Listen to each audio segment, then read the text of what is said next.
전능하사 천지를 만드신 하나님 아버지를 내가 믿사오며 그 외아들 우리 주 예수 그리스도를 믿사오니 이는 성령으로 잉태하사 동정녀 마리아에게 나시고 본디오 빌라도에게 고난을 받으사 십자가에 못 박혀 죽으시고 장사한 지 사흘 만에 죽은 자 가운데서 다시 살아나시며 하늘에 오르사 전능하신 하나님 우편에 앉아 계시다가 저리로서 산 자와 죽은 자를 심판하러 오시리라.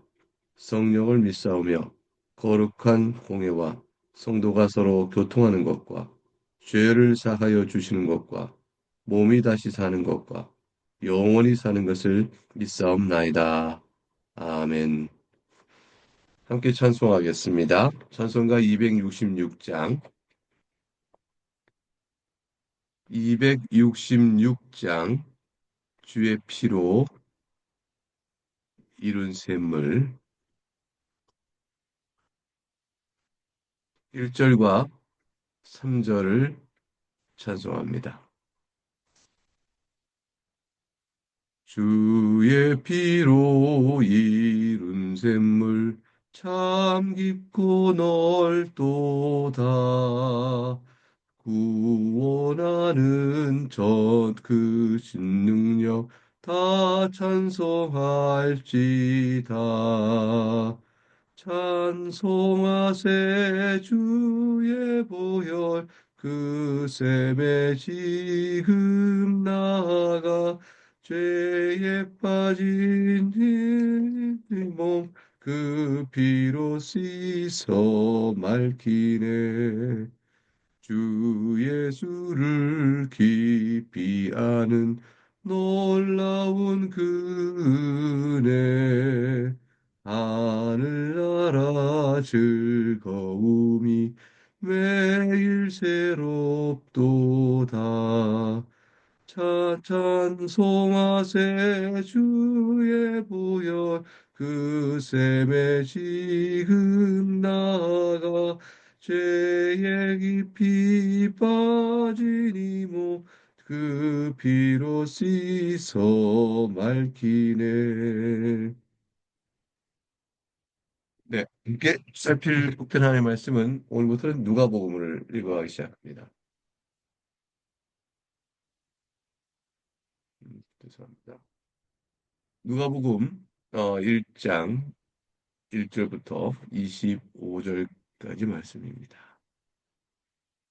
이 말씀을 읽으면 내용을 살피기 전에 함께 주의 도우심을 구하며 기도하겠습니다.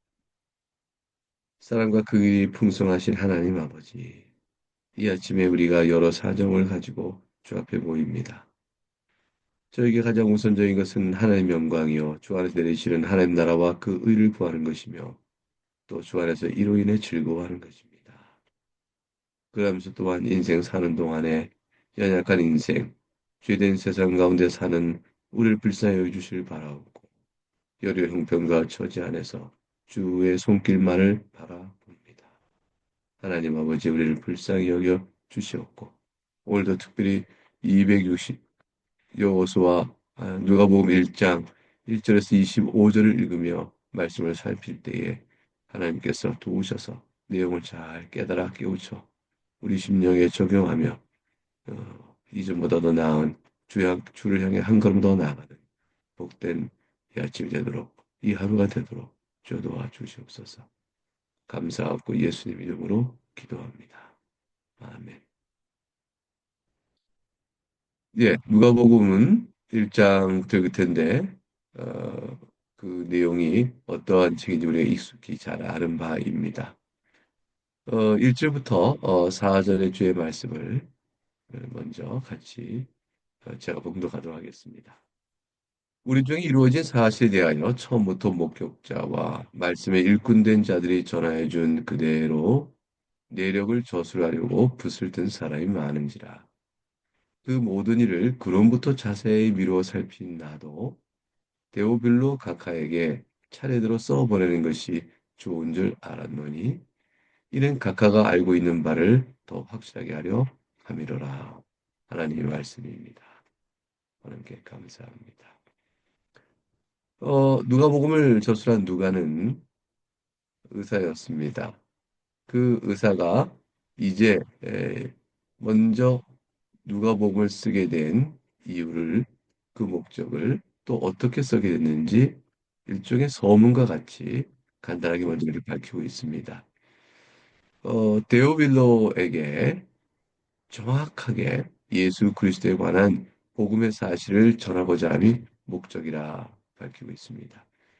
그런데 이미 예수 그리스도에 관하여 붓을 든 사람이 많다 하였으니 그리스도를 목격한 사람들 증언을 바탕으로 나도 또한 자세히 살펴보았고 또 그 내용을 신중하게 가려내서 허망한 얘기는 지우고 옳은 얘기들만 잘 드러내어 지금 데오벨로에게 각하에게 보내고자 합니다. 이것은 뭐냐면 이 글을 신뢰하실 수 있습니다. 라는 뜻이죠.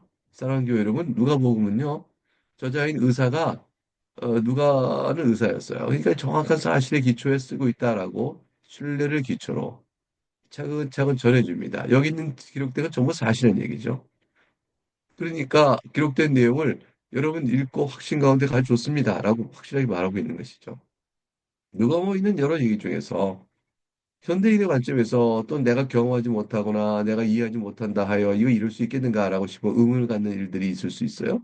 그건 그 사람의 문제인 것이죠. 하나님께서 실제로 역사 속에 일어나게 하셨고 실제 이런 일을 놀란 마음으로 과연 그러한가 이렇게 보게 된 일들을 다 기록한 것입니다. 동시에 그 기록은 단순 사실을 기록한 기사가 아니고요. 그 기록을 통하여 그것이 하나님께서 우리에게 행하신 일이 무엇인가를 드러내주는 계시의 뜻을 풀어주는 일, 그 해석적 관점까지 열어주고 있어요. 그래서 이 말씀은 누가가 임의로 열은 것이 아니라 누가가 예수 그리스도의 말씀을 통하여 배우고 깨닫고 아는 바들을 사실에 기초하여 정리해 쭉 주고 있는 것입니다. 우리는 성경을 통해서 성경에 기록된 사실의 가장 기초적 사실을 아는 것, 무엇이 일어났는가를 아는 것과 동시에 그것이 무엇을 의미하는가라는 것까지 저자가 그 속에 담 의도를 가지고 이렇게 기술하고 있는 것이죠. 하나님께서 깨우쳐 주시고 또 하나님께서 기록하도록 이끌어 주신 영감된 성경 말씀의 놀라운 특성을 우리 누가복음을 통해서 어느 성경이나 그렇듯이 보게 될 겁니다. 특별히 이 이야기를 우리가 왜 하는가? 누가복음 자체가 누가가 서론에서 4절부터 차라리 그 사실을 먼저 밝히고 있기 때문입니다. 이제 이 5절부터 25절 오늘 읽는 마지막까지는 세례 요한의 출생과 관련된 말씀이 나옵니다. 자, 5절부터 7절, 5절 7절 말씀 먼저 봉독하겠습니다. 유대왕 헤롯 때에 아비야 반열에 제사 한 사람이 있었으니 이름은 사가랴요 그의 아내는 아론의 자손이니 이름은 엘리사벳이라. 이 두 사람이 하나님 앞에 의인이 주의 모든 계명과 규례대로 흠이 없이 행하더라. 엘리사벳이 잉태를 못함으로 그들에게 자식이 없고 두 사람의 나이가 많더라. 하나님 말씀입니다. 사가랴는 아비야 계열의 이제 제사장이라 이렇게 밝혀지고 있습니다. 엘리사벳도 아론의 자손입니다. 이 두 사람 모두 하나님 앞에서 의로운 삶을 살았으니 경건한 유대인이요 또 구약 교회의 교인이라 할 것입니다. 그 성경은 하나님 앞에 의인이다라고 밝혀져 있고 그 까닭을 주의 모든 계명과 규례대로 흠이 없이 행한 사람들이었다. 이들이 이제 원죄 안에 있는 죄인이 아닌 뜻이 아니죠. 그 안에서 경건한 주의 은혜를 구하며 살아가는 교인으로서의 합당한 훌륭한 모범적 교인이었다. 이렇게 할 것입니다. 그러니까 이들이 이렇게 살도록 이끈 데는 그들 심령 속에 여호와 하나님과 또 모세를 통해 준받은 율법의 계명을 지켜가는 하나님의 은혜 입은 자로서의 살아가는 부르심이 분명하게 있기 때문이라 보겠습니다. 근데 그들의 상황에 대해서 누가가 의미 있는 말을 붙였는데 7절에 엘리사벳이 잉태를 못하였다라고 하시고 그래서 이 자식이 없죠. 그런데 나이가 많다라고 되어 있습니다. 나이가 많으니 자식을 볼 소망은 없을 것입니다. 나이가 많다는 것이 어느 정도 많은 것인가? 다음에 내용을 살피면서 말씀을 드리도록 하겠습니다. 이제 8절부터 17절까지의 말씀을 공독하겠습니다. 마침 사가랴가 그 반열의 차례대로 하나님 앞에서 제사장의 직무를 행할세. 제사장의 전례를 따라 제비를 뽑아 주의 성전에 들어가 분향하고 모든 백성은 그 분향하는 시간에 밖에서 기도하더니 주의 사자가 그에게 나타나 향단 우편에 선지라. 사가랴가 보고 놀라며 무서워하니 천사가 그에게 이르되 사가랴여 무서워하지 말라.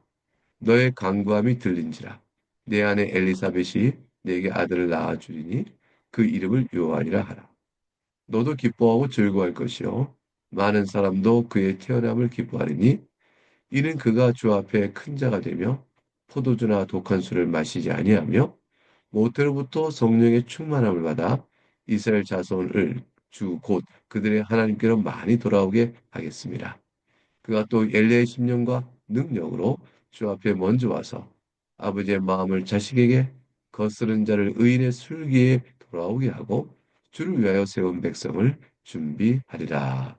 하나님의 말씀입니다. 하나님께 감사합니다. 이 말씀이 얼마나 놀라운 일인가를 살펴보겠습니다. 사가랴가 제비를 뽑아서 이제 성전에서 분향하는 차례를 맡게 됩니다. 그때 천사 가브리엘이 나타난 것이죠. 엘리사벳이 아들을 낳을 것이 예고해 줍니다. 이 아들은 그리고 주 앞에서 큰 자가 될 것이며 태어나면서부터 성령을 충만하게 될 것이다. 많은 이스라엘 백성을 하나님께 돌아오게 하는 사역을 하게 될 것이다. 이제 이런 예언을 주게 됩니다. 세례 요한의 출생은 많은 사람에게 기쁨이 된다라고 말씀하고 있죠. 그 까닭은 세례 요한으로 인해서 이스라엘이 이제 영적 회복의 시작이 주어질 것이기 때문입니다. 이제 이것은 무슨 뜻이냐면 말라기 선지로 보내신 이후 약 400여 년 동안 세례 요한이 나타날 때까지 구약의 시대가 종언하고 또 신약의 새로운 예수님 성육신 하셔서 이루실 그 시대까지 중간기다라고 우리 흔히 얘기하는데 약 400년 동안의 시간이 흘러갑니다. 이때에 선지자가 다시는 없었습니다. 영적인 침체와 어두움에 잠겨 있는 시간들이었습니다. 그러나 세례 요한으로 인하여 회개가 선포되어지고요. 하나님과의 회복된 관계를 누리는 특별한 길이 선포되고 있는 겁니다. 하나님께서 그의 종을 보내셨구나. 이 사실이 얼마나 이스라엘에게 큰 기쁨이 되는지 모르죠. 그래서 세례 요한의 출현 자체는 회개를 선포하고 그들이 돌이키고 하나님 나라 가까웠다라고 선포되어지면서 저들이 회개할 것을 요구하지만 그것은 바로 저들에게 하나님께서 보시고 침묵하지 아니하시고 버리지 아니하시고 그들을 다 살펴보신 후에 때가 참에 그의 종을 보내어 일하시는 하나님의 이스라엘과의 언약 관계가 이루어지고 있고 기억되고 있는 선한 기쁨의 시간들인 것입니다. 물론 이것은 세례 요한이 그 자체의 인간의 능력으로 하는 일이 아닙니다. 세례 요한은 그것이 왜 기쁨이 되냐면 하나님께서 선자를 보내심으로 우리를 기억하신다는 사실에 대한 증거로서 기쁨이지만 가장 궁극적인 것은 세례 요한이 가리키고 있는 메시아 때문이죠. 세례 요한이 메시아가 왔음을 선포하고 있습니다. 온 이스라엘의 소망과 기도는 하나님께서 우리를 돌보시사 그의 메시아를 보내줄 것을 기다린 것이었거든요. 메시아 왔음을 선포합니다. 17절에 그걸 얘기하죠. 그가 또 엘리야의 심령과 능력으로 주 앞에 먼저 와서 아버지의 마음을 자식에게 거스른 자를 의인의 슬기에 돌아오게 하고 주를 위하여 세운 백성을 준비하리라. 이건 말라기 4장 5절과 6절의 예언이 성취됨을 선포한 것입니다. 세례 요한은 엘리야처럼 이스라엘 굳은 심령을 단단하고 굳어져 있고 완악한 그 심령을 엘리야 선지자가 일제기 구약 시대에 구약 교회에서 그들을 심령을 깨우치고 하나님께로 그들로 돌이키도록 하는 사역을 위하여 애를 썼던 선지자의 대표적 시작이죠. 엘리야는 모든 선지자의 사역에 구약 교회 안의 선지자의 사역이 어떤 것을 보여주는 첫 출발이었고 시작이었어 원형이었습니다. 그래서 엘리야의 선지자의 토대로 그 뒤에 모든 선지자 사역이 해석되어져요. 대표자였죠. 근데 엘리야는 역시 예수 그리스도의 선지자 사역을 반영하는 그런 모형이었습니다. 지상에 있는 여러 선지자들 가운데서는 시작이요 태두지만 그러나 근본적으로 하늘에 계신 참 선지자요? 그리스도의 사역을 가리키는 모형에 불과했습니다. 근데 엘리야가 굳은 심령을 다 깨우치고 하나님께 돌이키는 회복의 역사를 구약교회에서 했던 것처럼 세례 요한은 예수 그리스도의 오심에 앞서서 저들의 심령을 돌이켜 회개토록 하는 역사를 하게 될 것이다. 내가 그런 종을 먼저 보낼 것이라 말씀하신 말라기 4장의 내용이 이제 세례 요한으로 해 성취될 것이라고 천사 가브리엘이 지금 사가랴에게 말해주고 있는 것입니다.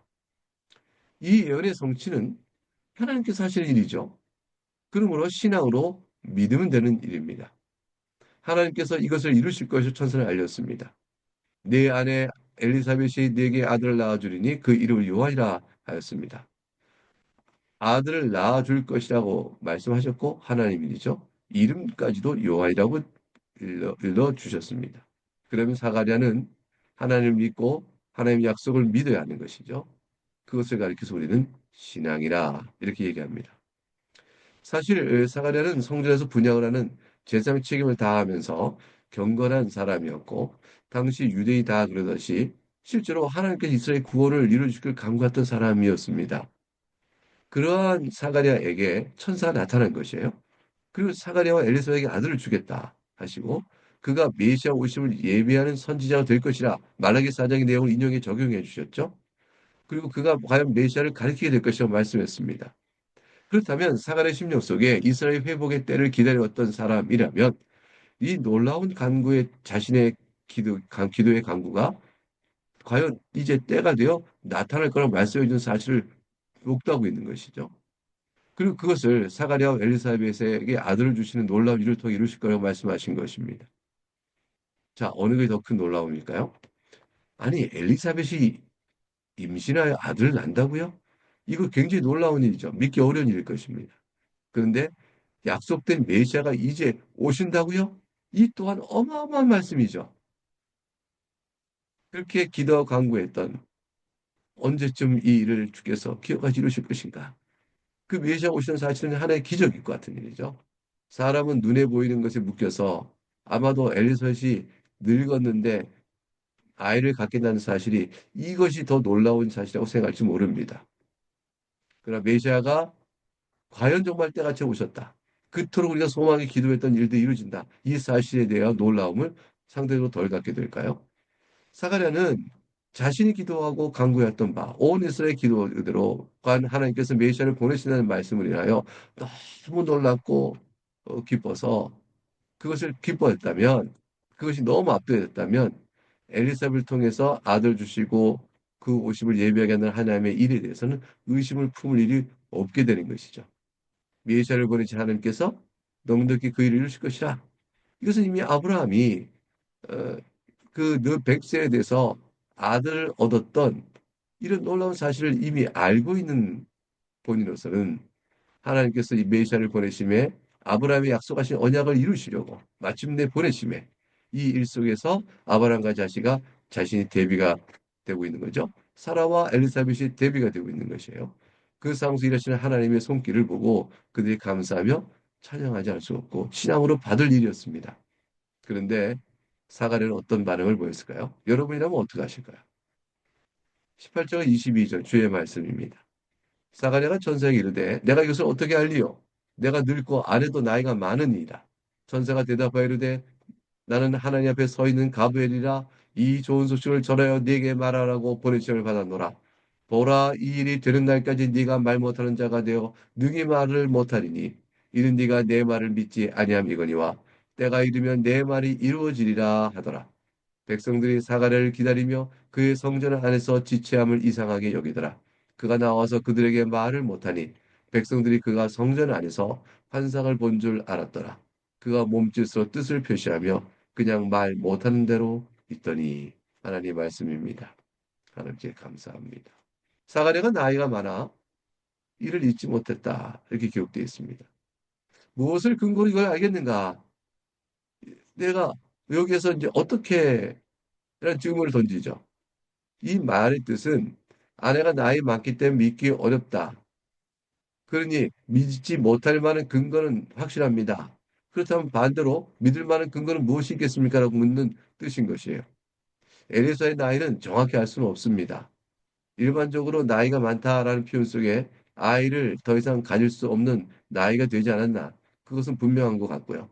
대체로 폐경 상태에 있는 그런 나이가 되었을 것으로 여겨집니다. 사가랴의 말은 질문은 우리 생각이 다 납득이 가는 질문 같죠. 이 질문입니다. 불신앙을 자기가 믿지 못하겠다라고 근거를 제시한 것은 사가랴가 그렇게 돼 있는 엘리사벳 나이가 이미 지났는데라고 합리성을 기초로 자신의 경험을 기초로 묻고 있는 것이죠. 그래서 사랑하는 교회 여러분, 신앙은 하나님을 믿고 예수 그리스도의 복음을 믿는 신앙은 합리성에 의하여 제한을 받지 않습니다. 합리성은 인간의 인식과 경험의 한계 안에 머물러 있는 것이죠. 하나님께서 하신 일은 이 합리성을 초월합니다. 하나님께서 말씀하셨으니 이를 믿는 것이 신앙이요. 신앙의 근거는 하나님의 말씀 자체에 있을 뿐입니다. 여러분의 합리성과 경험에 제한되어 있지 않은 것이죠. 이스라엘의 하나님의 약속의 말씀을 믿고 기다려왔던 메시아가 이제 오실 것이라고 주신 이 말씀의 내용은 하나님의 일하심에 대한 어마어마한 일이요. 그 말씀을 믿으니 가브리엘 천사를 통해 주신 또 다른 계시의 말씀을 믿어야 하는 것이죠. 그 신앙입니다. 그런데 엘리사의 나이가 많다라는 말로 그 사실을 의심하는 것에 대해서 불신앙의 모습을 순간 드러냈다 볼 것입니다. 가브리엘이 그의 불신앙을 책망하며 말을 못하게 했죠. 성전 밖에 있던 사람들은 사간에 무슨 일이었나, 무슨 일이 있으면 틀렸었다라고 보게 되어집니다. 이제 23절, 25절 남은 두 절을 읽겠습니다. 그 직무의 날이 다 되매 집으로 돌아가니라. 이후에 그의 아내 엘리사벳이 잉태되고 5달 동안 숨어 있으며 이르되 주께서 나를 돌보시는 날에 사람들 앞에서 내 부끄러움을 없게 하시려고 이렇게 행하심이더라 하더라. 사가랴가 집으로 돌아가고 엘리사벳이 임신하더라. 엘리사벳은 하나의 말씀입니다. 엘리사벳은 자녀가 없는 걸 수치로 여기었습니다. 하나님께서 자신을 기억하시고 자신의 수치를 씌워주셨다 하며 하나님을 찬양하죠. 5살 동안 숨어 있었던 것은 아마도 자신이 임신했다는 놀라운 사실 앞에 감격하면서 그리고 이 일이 앞으로 장치가 어떻게 될 것인가 가브리엘 천사의 말씀해준 고지 내용을 생각하면서 그러면서 정말로 임신이 안정하게 되어져서 확실하게 되었을 때 사람들 앞에 드러내 증언하는 것이죠. 그러기 위해서 숨어 있었다라고 할 것입니다. 하나님의 일하심을 신중하게 확인하고 찬양하는 모습을 보게 되는 것이죠. 섣부르게 하나님 하시니라 믿고 막 나섰다가 섣부르게 막 그걸 말하다가 나중에는 아닌가 하고 해서 아니면 말고식으로 하나님 일을 소위 간증이라는 이름으로 허망하게 하는 섣부르게 하는 그런 모든 일과는 전혀 다른 모습인 것이죠. 이 본문은 결국 예수 그리스도의 성 오심을 미리 가리키는 세례 요한의 기적적인 출세, 때에 맞춰 하나님께서 이 일을 이루심에 있어서 행하신 모든 일들, 그리고 그의 사역을 미리 예고하시고 그걸 통하여 그리스도의 오심을 이 어떤 의미가 있을까를 미리 보여주는 일들. 이 일을 행하시는 하나님의 능력과 하나님의 신실하심, 이걸 우리에게 가득 채워 보여줍니다. 그리고 우리로 하여금 그 하나님의 약속을 믿으라. 신앙이 있느냐라고 물으시는 거죠. 결국 오늘 사가랴의 내용은 우리에게 똑같은 일을 물으십니다. 신앙이 있느냐? 네가 이 말씀을 믿느냐라는 것입니다. 사랑하는 교회 여러분, 하나님 능력과 신실하심을 굳게 믿고 하나님의 약속을 믿으며 여러분 오늘의 신앙의 삶도 잘 감당하는 하루하루 이어가신 여러분 되시기를 주임으로 축복합니다. 나를 위해서 기도하시고요. 지금 우리 청소년부 수련회에 나가 있습니다. 오늘 돌아오는데 안전하게 날 추운데 사고 없이 돌아오도록 기도해 주시고요. 또 우리 초등부 수련회가 계속되고 있습니다. 이를 위해서 계속 기도해 주시고 수고하는 모든 분들에게 또 감사하는 시간을 드리길 바라겠습니다. 우리 다 같이 주님 같은 기도를 우리의 기도로 올리도록 하겠습니다. 하늘에 계신 우리 아버지여 이름이 거룩히 여김을 받으시오며 나라가 임하시오며 뜻이 하늘에서 이루어진 것 같이 땅에서 이루어지이다. 오늘 우리에게 일용할 양식을 주시옵고 우리가 우리에게 죄 지은 자를 사하여 준 것 같이 우리 죄를 사하여 주시옵고 우리를 시험에 들게 하지 마시옵고 다만 악에서 구하시옵소서. 나라와 권세와 영광이 아버지께 영원히 있사옵나이다.